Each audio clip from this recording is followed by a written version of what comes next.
Now, as we look at Psalm 137, the Jews in exile were longing to go back home to the land and the city that they loved most.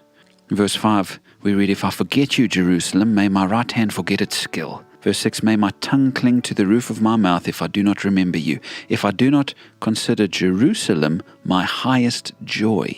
Now that's an odd phrase to me. Considering a city their highest joy. Of course, the city represented God. We must remember that.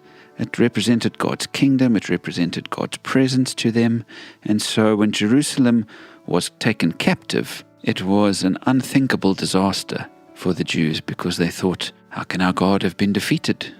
But again, this changed in the New Testament because instead of a place being the highest joy of the people, it was God himself who became our highest joy. We don't say that a particular place is our highest joy. We say that our Savior, our God himself, is our highest joy. We need to remember, friends, that in the end, all the places in this world are temporary. Even the most beautiful church that is sacred and has all sorts of wonderful memories for you, in the end, will fall to pieces. You can't consider it your highest joy. You need to consider your God your highest joy. In fact, Jesus spoke about this in John chapter 4, speaking to the woman at the well. She tried to ask him about why Jews are interested in Jerusalem, but her ancestors worshipped on the mountain. And Jesus said the time was coming where it wouldn't matter if it was on a mountain or in Jerusalem, but the Father is seeking worshippers who worship in spirit and in truth.